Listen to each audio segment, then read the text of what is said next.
What's up, guys? Thanks as always for supporting the show. It would mean a lot to me if you would take a second to scroll down and hit that subscribe button so you don't miss any more of our videos.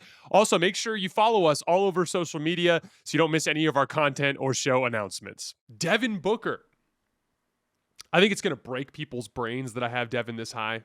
Why? Because how could two of the top 15 players in the NBA play for the Suns and they miss the playoffs? I used to get the same argument with the Lakers all the time. But this is a classic example of how NBA basketball is way more complicated than it looks. And roster balance is vitally important to succeeding in the NBA. We've talked about it. The Suns had issues that extended far beyond the star power.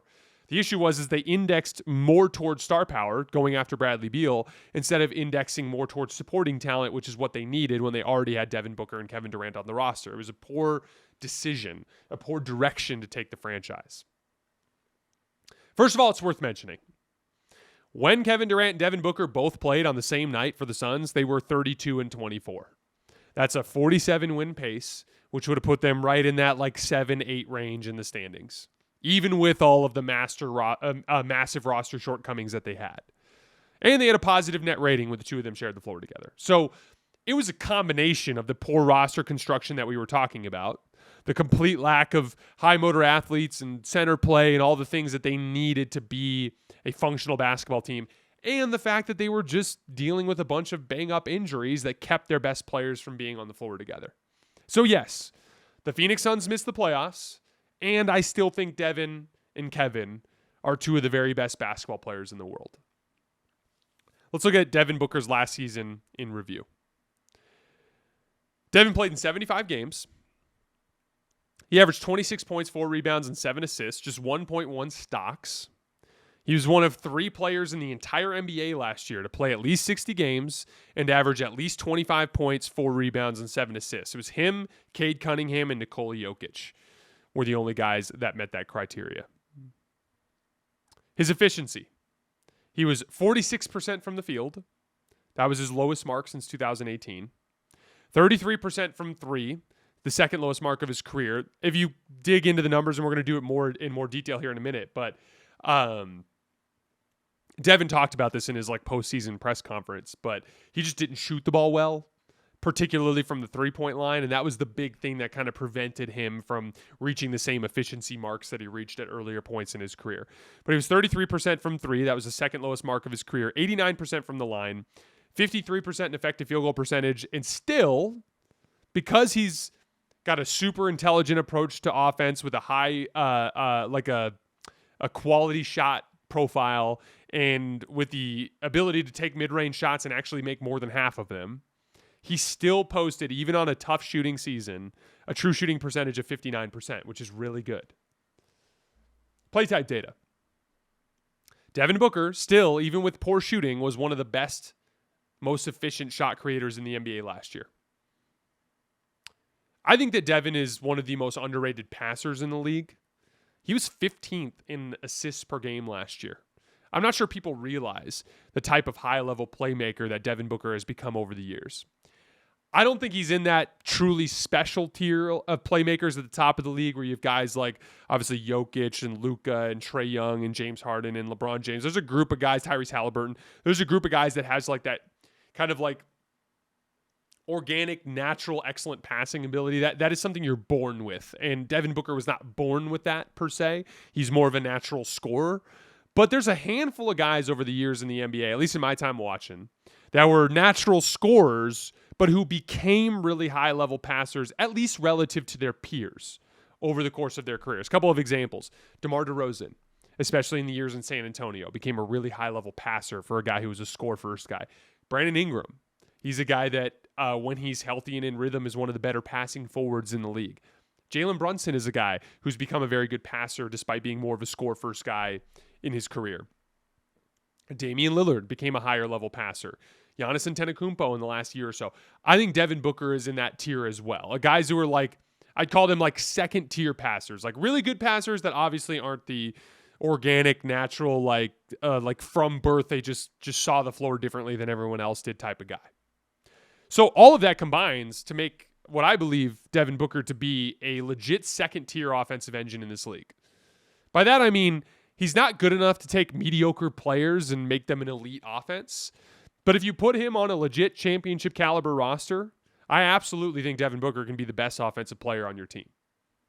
Which, by the way, he nearly did in 2021 when he came 2 wins away from getting the job done. Despite the poor shooting, Devin's play type data was still excellent last year. He got 1.04 points per pick and roll, including passes on over 1,200 reps. That's right there with where Cade Cunningham was, with where James Harden was. And again, it could have been better. It was his pull-up jumper that just wasn't there. Devin Booker last year shot 29% on pull-up threes and pick and roll. That really hurt his efficiency. We know Devin can hit those shots at a higher clip. He was off the charts on ISOs and post-ups still, because a lot of that mid-range scoring, right? He was the very best ISO player in the entire league last year, Devin Booker. Among the 23 players to log at least 250 ISOs, Devin Booker came in at number 1 with 1.27 points per possession, including passes. He shot 54% on twos out of ISO. He had a high free throw rate. He got to the free throw line 14% of the time on ISOs, and he passed well out of them. Good post-up player, too. Lower volume. 74 post-ups. Generated 87 points about once a game, right? Got 1.18 points per possession. That's very, very good. 33% free throw rate. Kind of Jimmy Butler-esque. More pump fake base. He used a lot of pump fakes, but Devin Booker was a very, very high free throw rate guy on post-up. Literally, you gave the ball to Devin on the block, and he was going to get to the foul line half the time. Really, he just needs to get that pull-up 3 back. If you look at all his data, it's pretty good. He shot 54% on pull-up 2s. That's excellent. He shot 46% on unguarded catch-and-shoot 3s, which is excellent. He shot 60% at the rim, which is excellent for a guard like him. Like, for guards, anything over 60% is great. He just couldn't get his guarded catch-and-shoots, so like contested catch-and-shoots and his pull-up 3s. Those are the 2 ones that just weren't going for him. If he can get those things back this summer, his game should get back to where it was.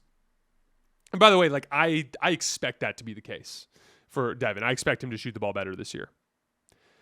He also turned himself over the years into a very dependable defensive player. He doesn't have the tools physically to be like a downright disruptive defender, but he competes hard and he has good attention to detail both on the ball and off the ball.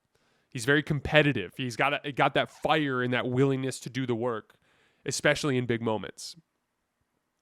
I think he's a legit point of attack option.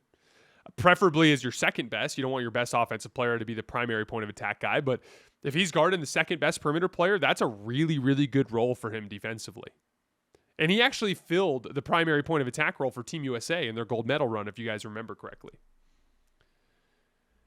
And like, when we zoom in on the playoffs, this guy is flat out one of the very best playoff scorers of our generation.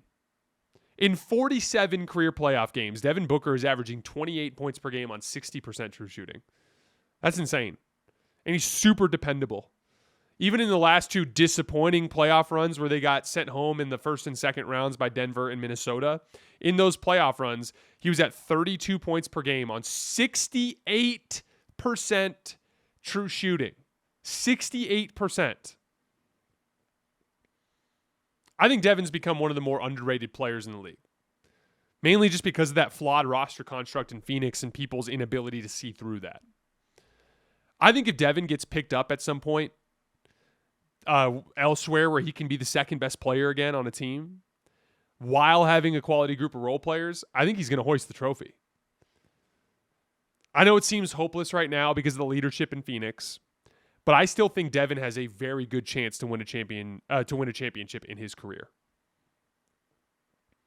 He's like a super easy plug and play guy too. Like you could talk him into any spot anywhere in the league and he would fit beautifully. He can play off the ball, he can drive closeouts, he can run action and pick and roll, he can play one-on-one. He's a versatile defender that can play on and off the ball. He's just a very good, very well-rounded basketball player. I genuinely believe he's going to put somebody over the top someday. I have a feeling that 20 years from now, when I'm looking back and talking about this era, I'll be talking about Devin Booker as an NBA champion.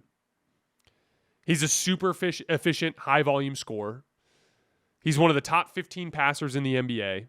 He's a solid point of attack defender, a freakish competitor, and one of the most reliably great playoff scorers in our era. And so he will lead off the top 15 for us this year. at or in this year's rankings at number 15.